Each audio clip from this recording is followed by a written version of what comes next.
Thanks for watching. Don't forget to like, comment, share and subscribe to Mufti Tariq Masood, famous scholar. تو بچپن کی بڑی value ہے بچے کو جس چیز کا عادی. دیکھو یہ جو ہم چائنیز پہ حیران ہوتے ہیں کہ کتے بلی کیسے کھا لیتے ہیں, یہ ہمیں تو الٹی آتی ہے نا دیکھ کے.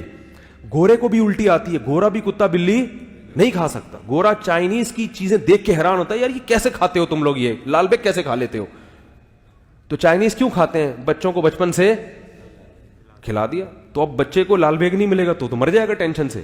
اس کو بلی کتا چاہیے بچے کو.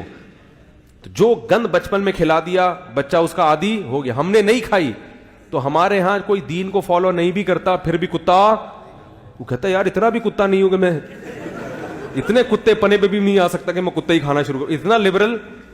گورا اتنا لبرل نہیں بن سکا اب تک. بچپن کی بڑی اہمیت ہے بھائی. جو بچے کو سکھاؤ گے, جس چیز جو ماحول دو گے, بچہ اسی ماحول کا عادی بنے گا. تبھی تو رسول اللہ صلی اللہ علیہ وسلم نے فرمایا کل مولود یولد علی الفطرہ فأبواہ یہودانہ او ینصرانہ او یمجسانہ. ہر بچہ فطرت پہ پیدا ہوتا ہے, نیک پیدا ہوتا ہے, شریف پیدا ہوتا ہے, اچھا پیدا ہوتا ہے, مسلم پیدا ہوتا ہے. باپ دادا اس کو یہودی بنا دیتے ہیں, عیسائی بنا دیتے ہیں, مجوسی بنا دیتے ہیں, آگ کی پرستش کرنے والا, وہ بگاڑتے ہیں, ماحول بگاڑتے ہیں ان کو. ہر بچہ اچھا ہی پیدا ہوتا ہے, اچھائی کو پسند کرتا ہے وہ. اب ہم نے بچیوں کو مختصر لباس پہنا دیے تو ان کی مزاج میں حیا نکل گئی. اور یاد رکھو اولاد کے دل سے اگر حیا نکل جائے تو پھر ابا اماں کی نہیں سنتے. وہ حیا ہی تو ہے جو انسان کو روکتی ہے, غیرت روکتی ہے. میرا باپ ہے, یہ میری ماں ہے, اس کے سامنے میں کیسے اونچی آواز سے بات کروں. لیکن جب شرم نکل گئی بس ختم. تو جب بیٹیاں جو ہے نا, بیٹیاں باپ کے سامنے جب ان کے سر پہ چادر ہو تو وہ زیادہ اچھی لگتی ہیں. آپ تجربہ کر کے دیکھ لیں. جوان بیٹی باپ کے سامنے سر پہ چادر رکھ کے بیٹھے گی, باپ کو اس پہ پیار زیادہ ہے. یہ رشتہ ایسا ہے. سگی بہن بھائی کے سامنے تھوڑا سا سمٹ کے بیٹھے گی, سر پہ چادر ہو تو بھائی کو وہ بہن زیادہ اچھی لگی. یہ رشتہ ایسا ہے, اللہ نے بنا, یہ چینج نہیں ہو سکتا. لیکن کھرچ کھرچ کے ہمارا معاشرہ تباہ ہو گیا, کھرچ کھرچ کے.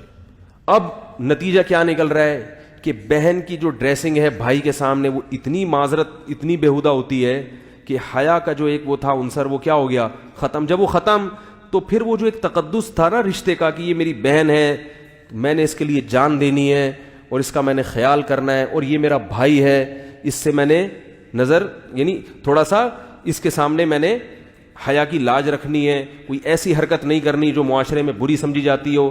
تو یہ سب چیزیں حیا ختم ہونے سے ختم. تو نہ وہ بہن بھائی کی عزت کرے گی, نہ بھائی بہن کی عزت کرے گا. تو تڑاق سے باتیں ہیں, وہ ادھر جا رہی ہے, پرس لڑکا میں جا رہی ہوں, ٹھیک ہے نا, میں کسی سے پوچھ کے کچھ بھی نہیں کرتی, تو روک سکتا ہے روک لے.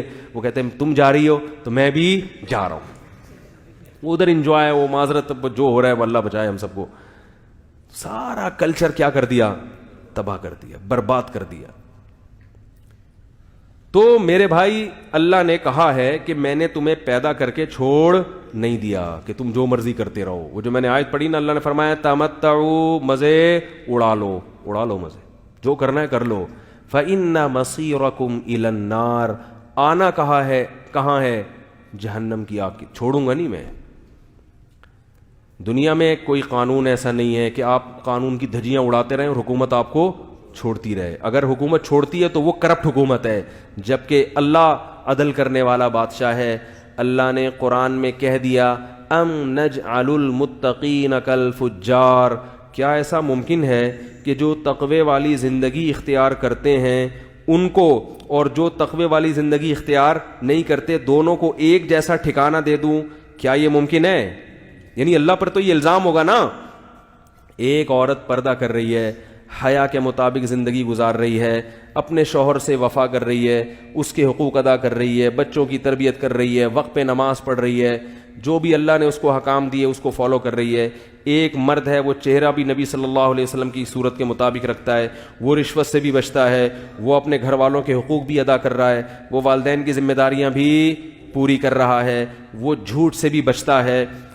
ایک تو یہ ہے مرنے کے بعد یہ بھی مٹی ہو جائے, اور چور, اچکے, چرسی, ہیروئن چیٹ, قاتل, ڈاکو وہ بھی مرنے کے بعد, بولو نا بھائی, زنا کرنے والے وہ بھی مٹی ہو جائیں.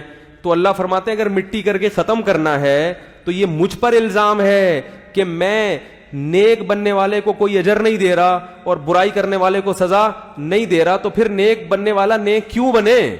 کیا کہ اللہ جب دیکھو اگر آپ کو ایم اے کے پیپر دینے, آپ نے ماسٹر کرنا ہے کسی میں, اور آپ محنت کر رہے ہو, لیکن کسی نے آپ کے کان میں آ کے بتا دیا کہ حکومت نے اعلان کیا ہے کہ ایم اے اسلامیات یا ایم اے انگلش یا کوئی بھی جو ہے نا ماسٹر جب آپ کرو گے تو حکومت نے یہ یعنی یہ کلاس ہی ختم کر دی ہے, آپ محنت کرو مگر کوئی ایگزام نہیں ہے, اور رزلٹ یا ایگزام تو ہوگا مگر ایگزام میں پاس کون ہوگا فیل کون ہوگا یہ رزلٹ حکومت نے اناؤنس کرنا ہی نہیں, پرچے جلا دے گی گورنمنٹ. تو آپ تیاری کرو گے؟ بولے کہ بھائی یہ امتحان ہی نہیں ہے, یا امتحان تو ہے لیکن رزلٹ ہی اناؤنس نہیں ہوگا, تو میں پاگل ہوں جو میں اتنی محنت کروں, ہے بھائی کوئی نتیجہ جب نکلنا ہی نہیں ہے.